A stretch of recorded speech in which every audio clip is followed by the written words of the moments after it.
कि अंग्रेजों ने जो हमारी वर्ण व्यवस्था को खत्म करके हमको जातियों में बांट दिया था, क्या हमारे संत महंत एक आवाज में कह सकते हैं कि भारत में कोई जाति प्रथा नहीं है और भारत में सिर्फ हिंदू है? जब तक आप ये नहीं करेंगे, भारत बढ़ता रहेगा, भारत को बांटते रहेंगे पूरे इसको लेकर के। हिंदू धर्म की एक और बहुत बड़ी खूबी रही है कि हिंदू धर्म ने अपने को समय अनुसार बदला है। हमारा था अतिथि देवो भव, आज हमारे कुछ लोग आक्रांता देवो भव में उसे बदलना चाहते हैं देश को तोड़ने के लिए। 40 साल मैंने इतिहास पढ़ाया है, 44 साल मैंने कभी ये नहीं सोचा था कि देश के गुलाम होने के या जो संघर्ष करने की बात कही स्वामी जी ने, जो कारण थे उन कारणों को मैं इस देश में आज दोबारा जीवित होते हुए देखूंगा। ये मैंने कभी नहीं सोचा था कि अपनी आंखों के सामने देखूंगा। और दो बात क्या कि मैं बात खत्म करूंगा। मेरी माता जी का चौथा था और पंडित जी मेरी माता जी की बड़ी तारीफ कर रहे थे और उन्होंने वो करते करते ये कहा कि इनको मोक्ष प्राप्त हो और ये धरती पे दोबारा वापस ना आए। मंत्र जी, मेरा आपसे एक प्रश्न है यही। मैं उठ के खड़ा हो गया और मैंने कहा, पंडित जी इस सिद्धांत को बदल दीजिए। बोले क्यों, आप क्यों नाराज हो रहे हैं? मैं कहा, जितनी अच्छी आत्माएं हैं उनको तो आप मोक्ष दिला करके धरती से बाहर कर देते हैं और जितने चंडाल गुंडे बदमाश हैं वो फिर वापस जहां पे जन्म लेके आ जाते हैं और फिर आप यहां कहते हैं कि कलयुग आ गया। आपको इस सिद्धांत को बदलना होगा, एक और सिद्धांत बदलवाइए। गुरुदेव, हम लोग कहते हैं गंगा नहाइए सारे पाप धुल जाएंगे। इस देश के सारे पापी 365 दिन पाप करने के बाद में ये समझते हैं कि मैं गंगा स्नान कराया और मेरे पाप उतर गए। मुझे लगता है आप कुछ कहना चाहते हैं। एक जवाब आपका दे दूं। आपने मुझसे पूछा है, सल्वेशन, मुक्ति और मोक्ष का अर्थ होता है जीते जी मनुष्य आनंद का जीवन जी सके। मृत्यु के बाद क्या होगा आप में से किसी ने देखा नहीं है। सल्वेशन का अर्थ होता है अभी जो बंधन है, तकलीफें हैं, उनसे मुक्त होकर जीवन जीने की कला को ही सल्वेशन कहते हैं। एक बात और सुनिए, गंगा की धारा जब दोनों किनारों में बहती है तब उसकी आरती की जाती है, और वही गंगा की धारा जब बनारस में सड़कों पर निकल जाती है तो महिलाएं जो आरती करती हैं वही झाड़ू मारकर अपने घरों से निकाल देती हैं। ऐसे ही सनातन धर्म के 4 पिलर हैं, धर्म, अर्थ, काम, मोक्ष। लेकिन आपको जानकर आश्चर्य होगा कि मैकोले की शिक्षा व्यवस्था के कारण आज केवल और केवल अर्थ और काम रह गया, money and sex, nothing else. ना आपके पास धर्म है और ना आपके पास सल्वेशन है, मोक्ष है। याद रखिए, अगर सल्वेशन और धर्म के किनारों में मनी और आपका काम बहता रहेगा तो आप पूज्य होंगे, आपकी आरती होगी। लेकिन अगर किसी दिन आपने किनारे तोड़ दिए मर्यादा, धर्म और सल्वेशन के, तो आपका ये मनी और काम आपको बचा नहीं सकता, झाड़ू से मार के आपको बाहर निकाल दिया जाएगा। ठीक है, बिल्कुल। पुष्पेंद्र जी जी आप कहिए, मैं आ जाता हूं, मेरे पास थोड़ा समय। एक लाइन। महाराज, मेरा आपसे एक निवेदन है, मंदिरों में जाके हजारों किलो सोना चढ़ाने से बेहतर है कि उसका आधा पैसा सनातन की रक्षा और इस देश की रक्षा के लिए खर्च करें। बिल्कुल। और ये देखिए, नहीं प्रोफेसर साहब, मैं इसलिए कहना चाहूंगा, जब हम यहां पर बैठते हैं और जब भारत की बात करते हैं तो सबका योगदान बहुत रहता है। वक्त थोड़ा सा कम है, समय चक्र घूम रहा है शिखा, और इसलिए मैं माफी के साथ इस सेशन का यहीं पर अंत करना चाहूंगा। एक आखिरी में जरूर हम लाइन कहना चाहेंगे। मैं बिल्कुल स्वामी जी, थोड़ा सा वक्त कम है।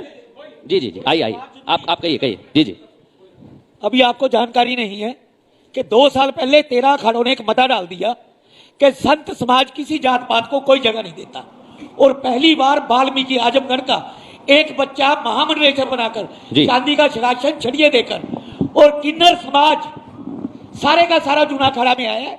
संत समाज ने यह ऐलान कर दिया है कि संत समाज किसी जात पात को नहीं मानता। भगवान ने 2.5 जातें बनाई हैं, नर, नारी और किन्नर, इसके अलावा कोई जात पात नहीं भगवान की। बिल्कुल। मैं पुष्पेंद्र जी आपके पास आ रहा हूं इस पर, आप कुछ कहना चाह रहे हैं और महाराज जी भी इसके बाद कुछ कहेंगे। आप कुछ कहना चाह रहे हैं इस पर? देखिए, सबसे बड़ी बात यह है कि बार बार जो पूरा समाज है सनातनी, जिसे आप 90 या 95 करोड़ कहते हैं, मैं कहता हूं कि जब तक समाज नहीं जागेगा, सरकार का राष्ट्र बचाने का काम नहीं है। सरकार का काम है देश की सीमाओं की रक्षा करना, उसके लिए सेना है। इसके बारे में विपिन रावत जी स्वर्गीय ने एक लाइन कही थी कि भारत डाई युद्ध में ग्रस्त है। ये 2.5 युद्ध सबको पता है, ईस्टर्न बॉर्डर क्या है और वेस्टर्न बॉर्डर क्या है। वो जो आधा युद्ध है वो समाज को लड़ना होगा, उससे मीरास से कुछ नहीं होगा। आप खरीद लीजिए राफेल से आप देश की रक्षा कर सकते हैं, लेकिन समाज के सरोकार, मान्यताओं, परंपराओं की रक्षा के लिए हर सनातनी को लड़ना होगा, तभी होगी बात। देखो, तो क्या आपको नहीं लगता कि पहले एक ब्रेन वॉश कर रखा था, पीढ़ियों से ब्रेन वॉश किया हुआ था कि धारा 370 नहीं हट सकती है, जो अब टूट रही है ये जो मानसिक बात है। कि पहली बार अगर आप, अर्नब तो मेरे साथ के लोगों में से हैं, अगर आप देखें कि भारतीय राजनीति में जब भी चुनाव होते हैं, मुझे आज तक नहीं पता कि कहां से डाटा लाते हैं पत्रकार। जैसे ही चुनाव घोषित हो जाते हैं, फला कॉन्स्टिट्यूंसी में 5% यादव है, 3% दलित है, 4% ब्राह्मण, ये सब बताते हैं। आपने आज तक भारत में जो वोटिंग की है वो यादव ठाकुर बनिया ब्राह्मणों के की है, और लोग कहेंगे कि 2014 हो गया। मैं कहता हूं 2014 होने से पहले भारतीय समाज ने पहली बार सनातनी होकर वोट दिया, इसलिए बदलाव हो रहा है। मैं एक श्लोक लिखा हुआ है, मम देशो भारतम मम भाषा संस्कृतम जन्मभूमि स्मारकम भारतम भारतम, तो यहां जाति की तो बात ही नहीं है महाराज जी। मैं एक बात कहना चाहता हूं, सनातनी और सन्यासी कभी किसी जाति को मानता ही नहीं। हम लोग अपने विचार से चर्चा करते हैं, कर लेते हैं, परंतु मैं एक चीज समझता हूं कि जब राष्ट्र का उदय होता है, हम छोटे थे तो पढ़ते थे, ऐश्वर्या बाबू हम छोटे थे तब पढ़ते थे, तब गुरुकुल में पढ़ाया जाता था कि राष्ट्र देवता है और जनता उसकी आत्मा है।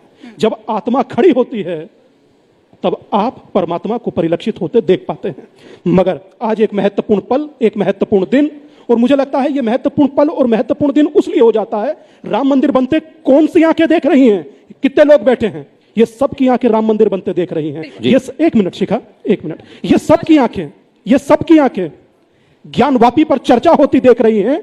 आप सोचिए कि कौन सा ऐसा देश है जिसका देवता अदालत में खड़ा होता है। मेरे राम से लेकर के, मेरे एक सेकंड कंप्लीट करने दीजिए। जी राम से लेकर के महादेव तक, और महादेव से लेकर मैं जानता हूं फ्यूचर में कृष्ण तक अदालत में ही खड़े होंगे। मगर फिर भी ना ये राष्ट्र झुका है, ना ये राष्ट्र थका है, ना ये राष्ट्र रुका है, ये निरंतर चला है। और ये इसी निरंतर चलने में जो आज पीछे नाम देख रही हैं आप, राष्ट्रवाद। बहुत बहुत धन्यवाद, आभार अर्णव भाई आपको, और यूं ही इसी तरह उत्तरोत्तर वृद्धि करते रहिए। महादेव आपकी रक्षा करे। नमस्कार, प्रणाम, सत श्री अकाल। महाराज जी, मैं बस एक बात कह के विराम दूंगा। अर्णव, मैं आपको धन्यवाद देता इसलिए देता हूं कि वही भारत है जहां ऋषियों महर्षियों, देश शब्द भी आया है आदेश से। ऋषियों के आदेश से जो समाज चलता था उसको देश कहते हैं। ये भारतवासियों को जान लेना चाहिए देश शब्द कहां से आया। अंतिम बात कहता हूं, क्या वो दिन की कल्पना कर सकते थे कि चीफ मिनिस्टर बैठे हों और संत बैठ के बोल रहे हों? चीफ मिनिस्टर बैठे रहते थे। और मैं इस भारत को लाने के लिए अर्णव और प्रधानमंत्री मोदी, योगी जी और खट्टर जी जैसे लोगों का अभिवादन करना चाहता हूं कि भारत को ऐसा दिन दिखाया जब आज संत बोल रहे हैं और चीफ मिनिस्टर बैठे हुए हैं। इसके लिए बहुत बहुत धन्यवाद। बहुत बहुत धन्यवाद आप सभी का। वाकई में चर्चा बहुत कम समय में हमने पूरी की है, और इसी के साथ जब भी भारतीय संस्कृति के उदाहरण की बात आएगी तब हम भारत का ही उदाहरण देंगे। बहुत बहुत धन्यवाद। अब मैं चाहूंगा कि हम कार्यक्रम को आगे बढ़ाएंगे, राष्ट्र सर्वोपरि की बात करेंगे। मनोहर लाल खट्टर जी बहुत